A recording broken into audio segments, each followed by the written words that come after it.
Hi everyone, welcome back to GK Today. I'm Nuzat Sana, this side, your mentor and educator. So basically we were doing the solved previous year question series and today it's day 5. I hope अब तक हम लोग ने जितना पढ़ा है, जितनी भी बातें की हैं वो सारी बातें आपके दिमाग में अच्छे से रिटेन हो गई होंगी। और अगर मैं वीडियो के दौरान कोई भी क्वेश्चन पूछती हूँ तो please participate in that and type your answers in the comment section, okay? So now without wasting any further time let's get started. Question number 1. Who amidst the following won the Nobel Prize in Science in 2 different disciplines? देखिए Nobel prize जो होता है वो बहुत important होता है अपने आप में ही, लेकिन होता ये है यूजुअली कि जो रिसेंटली अनाउंस्ड नोबल प्राइज़ होते हैं वो पूछे जाते हैं। लेकिन यहाँ पे ये इसलिए पूछा गया है क्योंकि एक तो पहली बात ये बहुत ही ज़्यादा फेमस पर्सनैलिटी हैं और दूसरी बात ये कि अगर कोई नोबल प्राइज़ 2 डिसिप्लिन में जीत रहा है तो ये अपने आप में ही बहुत ज़्यादा अचीवमेंट की बात है, ओके? तो इस वजह से यहाँ पे इंपॉर्टेंट हो जाता है। The options are Russell Hulse, David Lee, madame Curie या फिर पॉल बॉयर। ऑब्वियसली जो एक ही नाम आपने इसमें से सुना होगा, मैडम क्यूरी। बेसिकली इनका नाम आपने ज़्यादातर रेडियो एक्टिविटी के साथ सुना होगा, उससे जुड़ा है इनका नाम। और अब नोबल प्राइज़ की बात हुई है तो हम नोबल प्राइज़ 2020 को कैसे भूल सकते हैं। इसमें 2 ही नोबल प्राइज़ सबसे ज़्यादा इंपॉर्टेंट थे। फर्स्ट वन था जो लिटरेचर की कैटेगरी में मिला था और वो किसको मिला था, कौन थे इसके विनर? लुइस ग्लिक, ठीक है? और ये यूएसए के थे, इनको लिटरेचर सेक्शन में नोबेल प्राइज़ मिला था। देन सेकंड था नोबेल पीस प्राइज़, ये किसको मिला था? वर्ल्ड फूड प्रोग्राम को मिला था, ठीक है? क्यों मिला था? क्योंकि कोविड के टाइम पे इन लोगों ने बहुत ज़्यादा हेल्प की थी, जो लोग भूख से जूझ रहे थे उन लोगों की बहुत ज़्यादा हेल्प की थी इन्होंने, ठीक है? इस वजह से मिला था। अब अगर वर्ल्ड फूड प्रोग्राम की बात हुई है तो इसका हेडक्वार्टर कहाँ पे है? रोम, इटली में है।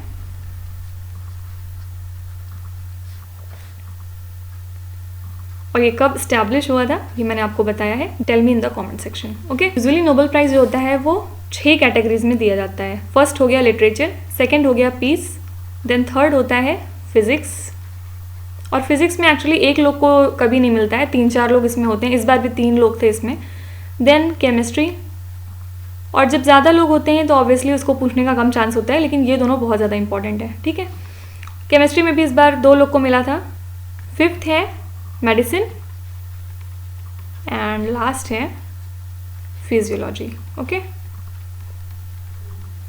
अगर आपको याद हो इस सीरीज़ में फर्स्ट क्वेश्चन मैंने एक कराया था और लास्ट वीडियो का शायद होमवर्क भी मैंने दिया था, उसमें अलेक्जेंडर फ्लेमिंग का नाम आया था वहाँ पे, याद आया कुछ? इनका नाम किससे जुड़ा हुआ है? पेनिसिलिन के साथ। और ये क्यों इंपॉर्टेंट हो गए थे? क्योंकि इनको भी नोबेल प्राइज़ मिला था, और कब मिला था? 1928 में मेडिसिन की कैटेगरी में, इस वजह से इनका नाम इंपॉर्टेंट है, ओके? देखिए एक चीज़ और मैं आपको आज बताती हूँ, इन्वेंशन और डिस्कवरी में क्या डिफरेंस होता है। पहली बात तो ये कि डिस्कवरी जो होती है वो उसमें हम कुछ नया नहीं कर रहे होते हैं, जो ऑलरेडी है उसको बस फाइंड आउट करते हैं, ठीक है? और इन्वेंशन क्या चीज़ होता है? इन्वेंशन में हम अपना दिमाग लगा के कुछ नया क्रिएट करते हैं, इसमें क्रिएट करते हैं और इसमें सिर्फ फाइंड आउट करते हैं। वो ऑलरेडी एग्जिस्टेड होता है, सिर्फ उसको फाइंड आउट करते हैं, ओके? तो ये हो गया difference. Moving on to question number 2. Who is the author of the company of women? John Gray, David Baldacci, Dick Francis या फिर Khushwant Singh? Correct answer is Khushwant Singh. Again हम लोग अभी थोड़ा पुराना पेपर सॉल्व कर रहे हैं, इसलिए यहाँ पे स्टैटिक बुक का क्वेश्चन है। अगर आपको याद हो एक क्वेश्चन और हम लोग ने इस टाइप का किया था, अ पैसेज टू इंग्लैंड। इसके ऑथर कौन है आपको ये बताना है, क्योंकि ये क्वेश्चन हम ऑलरेडी कवर कर चुके हैं। और साथ ही साथ मैंने आपको ये बताया था कि जो भी रिसेंट बुक्स आ रही हैं उन पे आप ज़्यादा फोकस करिए। प्रीवियस ईयर पेपर में आपको जो क्वेश्चन स्टैटिक के मिल रहे हैं इस टाइप के बुक्स में, जैसे ये मिल गया the company of women, then ये question the passage to England, ये आप तुरंत याद कर लीजिए। अदरवाइज आपको ज़्यादा एक्स्ट्रा उसमें कुछ पढ़ने की ज़रूरत नहीं है, आप रिसेंट बुक्स पे ज़्यादा ध्यान दीजिए क्योंकि वो अब ज़्यादा एग्जाम में ट्रेंडिंग हो गई हैं। और रिसेंट बुक्स में मैंने आपको बताया था कैसे आपको पढ़ना है। सबसे पहले इसमें जो सबसे इंपॉर्टेंट नाम आता है वो होता है थरूर का। इनकी कोई भी किताब आप मत छोड़िएगा, हमेशा पढ़ के जाइएगा, इनकी बुक्स बहुत ज़्यादा इंपॉर्टेंट हो जाती हैं। देन देखिए अभी रिसेंट की और बात करें तो एक बुक अभी आई थी, आई गेस ब्यूटीफुल थिंग्स इसका नाम था, ब्यूटीफुल थिंग्स, और ये शायद जनवरी में रिलीज़ हुई है अभी। इसकी ऑथर हैं हंटर बिडेन। तो इस टाइप के जो बुक्स हैं उनका आप नाम याद रख सकते हैं। एक और आई थी the little bark of engagement, ये किसकी बुक है? दलाई लामा की। अब देखिए दलाई लामा कितने इंपॉर्टेंट है, इस वजह से इनकी बुक इंपॉर्टेंट हो जाती है। देन एक और बुक अभी 2020 में आई थी, आई एम नो मैसिया। ये किसकी किताब है? ये है सोनू सूद की। देखिए आपको पता है लॉकडाउन के टाइम पे सोनू सूद कितने ज़्यादा फेमस हो गए थे अपनी हेल्प करने की वजह से, राइट? तो इस वजह से इनकी भी बुक इंपॉर्टेंट हो जाती है। जो भी इंपॉर्टेंट पर्सनालिटीज़ हैं हमेशा हमेशा उनकी बुक इंपॉर्टेंट रहेंगी। देन एक और बुक है your best day is today. ये किसकी बुक है? अनुपम खेर जी की है। अब आप मुझे कमेंट में बताइए लास्ट टाइम मैंने इनकी एक कौन सी किताब का नाम लिया था, और वो भी 2019 में ही बनी थी, मतलब 1-2 साल पहले की किताब है, रिसेंट में ही काउंट होगी। उसका नाम आपको कमेंट सेक्शन में बताना है। Alright, question number 3, who represented India in the second round table conference. Second round table conference जब हुई थी तो उसमें इंडिया को किसने रिप्रेजेंट किया था? Aruna Asaf Ali, Sucheta Kripalani, Sarojini Naidu, Kalpana Joshi. Correct answer is Sarojini Naidu.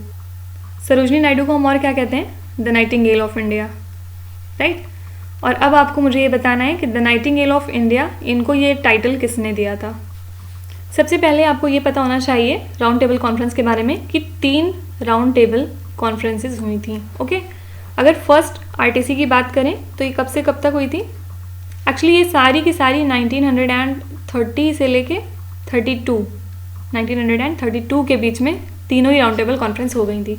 तो फर्स्ट वाली की अगर हम बात करें तो ये नवंबर 1930 से लेके जनवरी 1931 तक चली थी। तो ये इतना प्रिसाइज होके याद करने की ज़रूरत नहीं है, बस ये 1930 to 32 ये आप याद रखिएगा, ठीक है?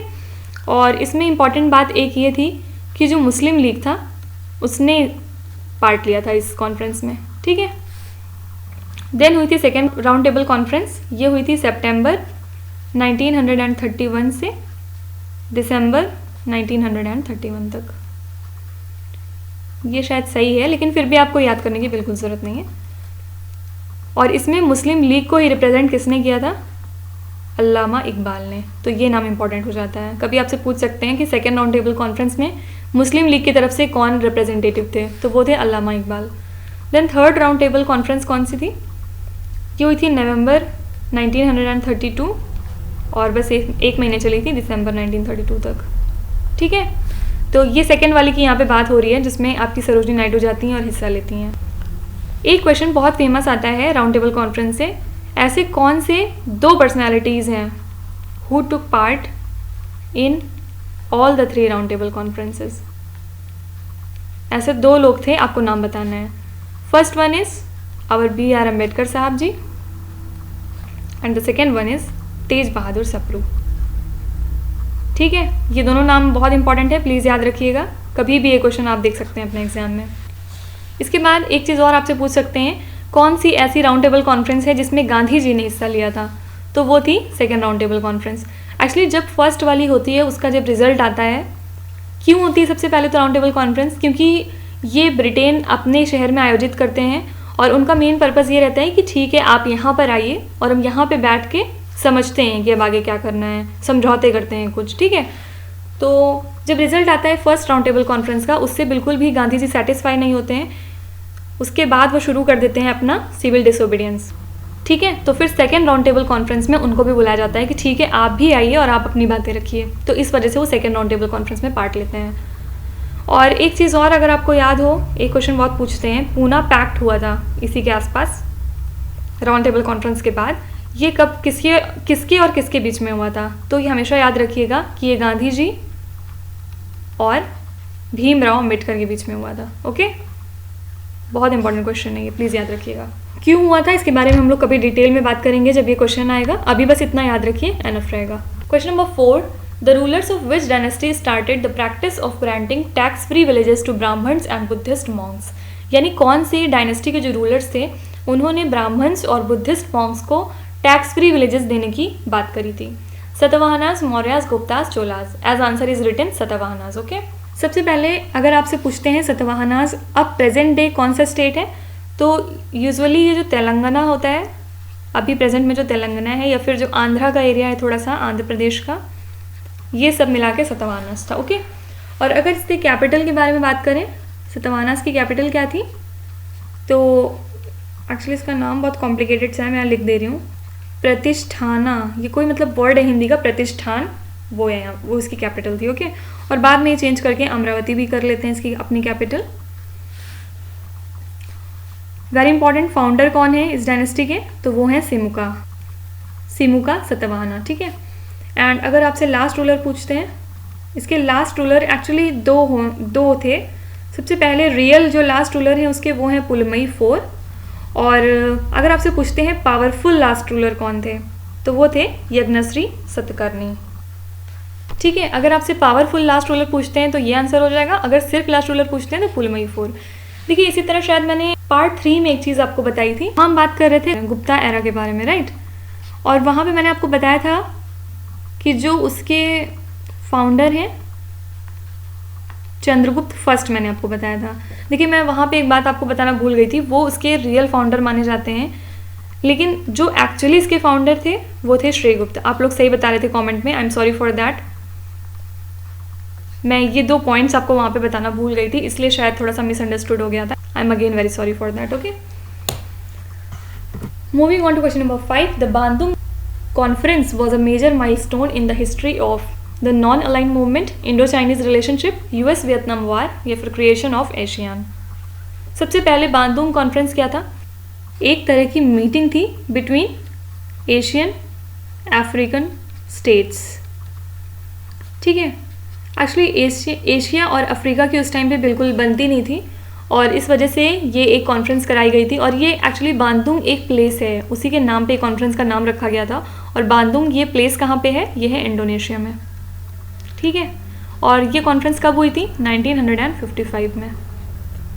और क्यों हुई थी, क्या वजह थी इसकी, तो it aims to promote Afro Asian economic and cultural cooperation. Okay, दोनों ही कॉन्टिनेंट्स के बीच में कॉपरेशन बढ़ाने के लिए कॉन्फ्रेंस हुई थी। ओके, तो बेसिकली ये नॉन अलाइन मूवमेंट था, क्योंकि इन दोनों में बिल्कुल बनती नहीं थी, अलाइन नहीं थे ये दोनों।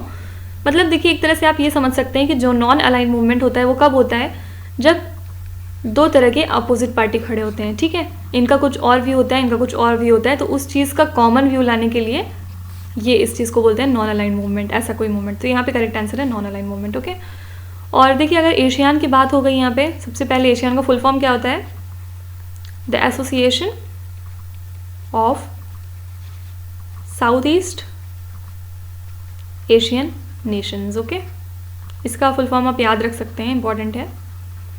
अगर इसके हेडक्वार्टर के बारे में हम बात करें तो इसका हेडक्वार्टर भी इंडोनेशिया के अंदर है, जकार्ता इंडोनेशिया में इसका हेडक्वार्टर है।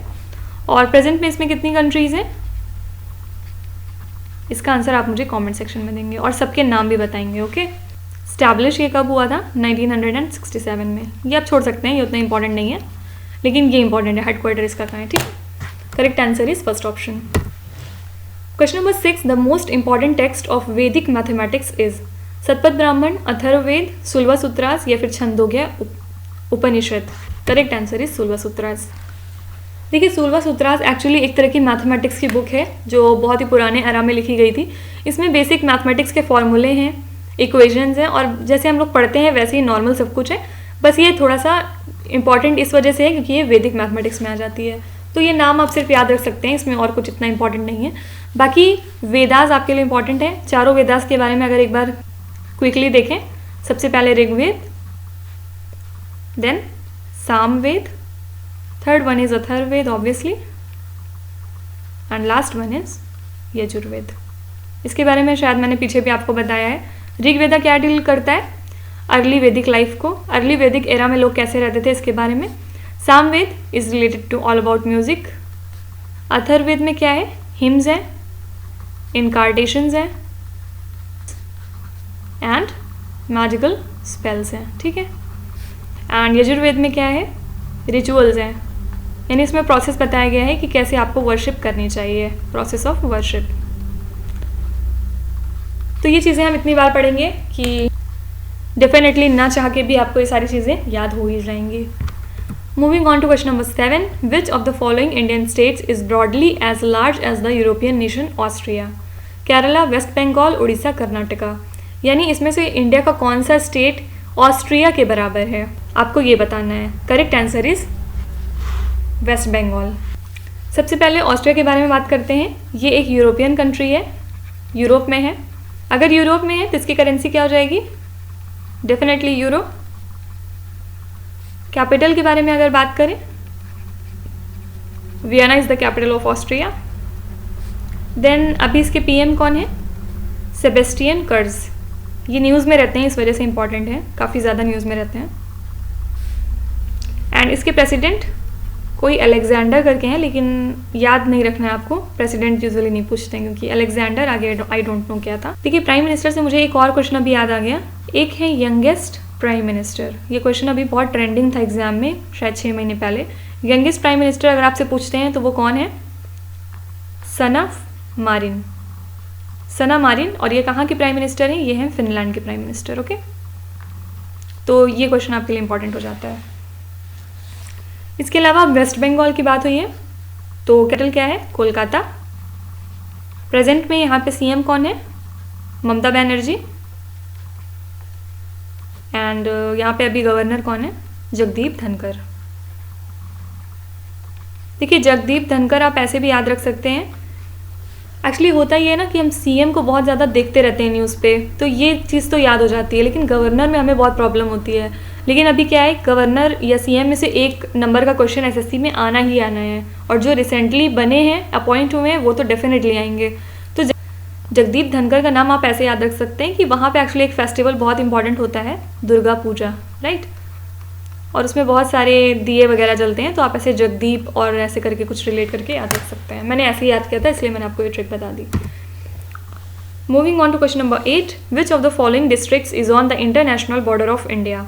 सिरसा, अनंतनाग, करीमगंज या फिर Purulia? Correct answer is Anantnag.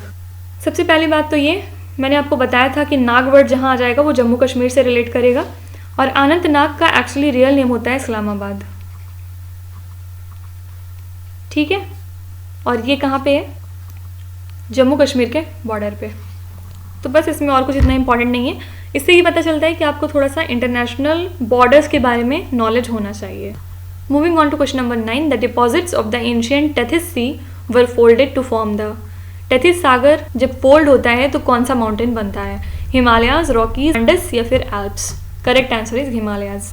Tethys sea के फोल्ड होने से हिमालयाज बन जाता है। और इसमें एक चीज़ बहुत ज़्यादा इंपॉर्टेंट है, इसकी हाइट पूछ लेते हैं। तो अभी इसकी हाइट प्रेजेंट में क्या है? 8848 मीटर। बहुत ईजी याद करना, 8848, 2-3 बार पढ़ेंगे आराम से याद हो जाएगा। अगर रॉकीज़ की बात करें तो रॉकीज़ कहाँ है? ये है नॉर्थ अमेरिका में।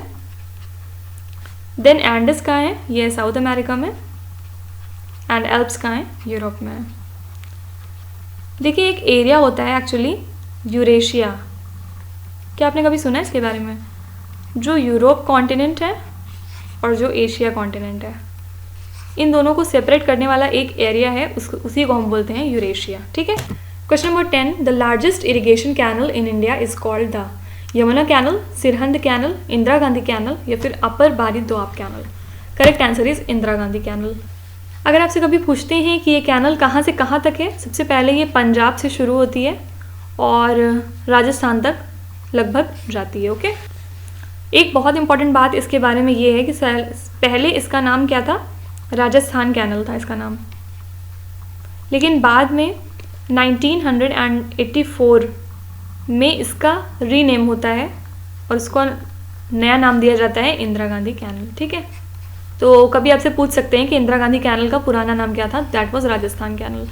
और एक चीज़ और, यमुना कैनल के बारे में एक बहुत इंपॉर्टेंट बात है, इसको एक बार रेनोवेट किया गया था, ठीक है। और इसको रेनोवेट किसने करवाया था? Very important name, Firoz Shah Tughlaq. Firoz Shah Tughlaq from Tughlaq dynasty of medieval India, okay. So that's it friends, here I am winding up the session. I hope you have liked the video and series as well. Please let me know in the comment section कि आपको ये series कैसी लग रही है, and thank you so much for watching till the end. And yes, don't forget to subscribe to GK Today channel. With this, me Nuzhat Sana signing off. Bye guys.